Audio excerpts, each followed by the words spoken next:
Hey guys, Hideaway's Help here. Welcome back to the channel. Today I want to talk about other system data and how you can impact this number, how to change, how to lower this number, and how other system data works. Now, recently I uploaded a video on how to free up space on your iPhone, and that was the number one question. Why is that number there? How can I fix that? How can I lower that number? And what does this really mean? So in this video, I'm going to do my best to explain everything that impacts other system data and why you shouldn't really be all that concerned about other system data on your iOS device. But let's just get right to it. Now, the first thing you want to do to find this is go into settings.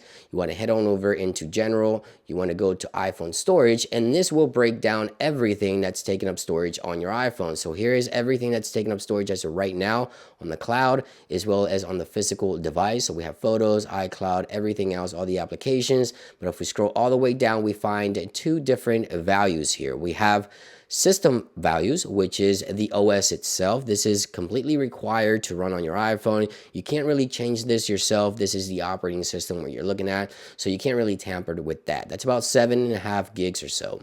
Now then you have the other system data or system value right here. This option is very clear right here. It says system data includes caches, logs, and other resources currently in use by the system, and this value could fluctuate depending on the system's needs. So what exactly does that mean? What is caches? What are logs?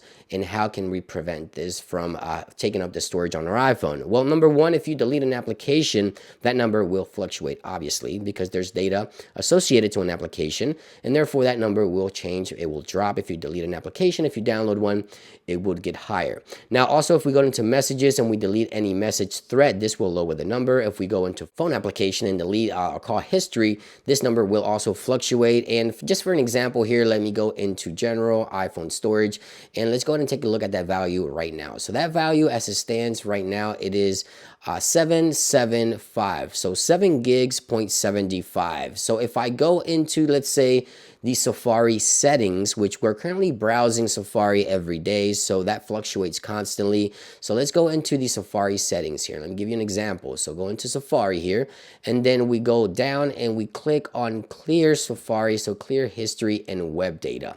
This will automatically lower that number. However, if you go back into Safari and continue browsing, that number will go up or down depending if you continue to delete the data or not. So it fluctuates depending on the system's needs. So logs, caches, and all that type of information is directly within applications, the system itself, message threads, attachments, call logs, call history, and other system data. So if we delete this, remember the number was 775, let's delete the Safari history and data, and then we go back into that value. So if we head on over to general here, iPhone storage, and we scroll all the way down, this number should have dropped because we cleared some of the cache and logs associated to Safari, and there it is. It dropped to 6.72. So definitely something that does drop your actual system data is removing your Safari, for example, web history and data. But keep in mind that you're going to go back into Safari regardless, and you're going to browse again, and this number will go up as you do. But if you delete that, then it goes down, but it just constantly fluctuates. And again,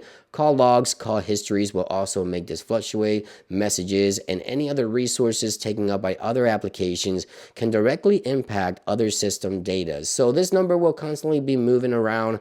You can lower the number by removing cache and logs and different apps that you don't use and things like that. But keep in mind, it would always be fluctuating. And hopefully that answers the question and explains how other system data works, how you can lower it, but how you really don't have to worry about it much. Thank you for watching this video, guys. I hope this answers the question, and I'll see you on the next one.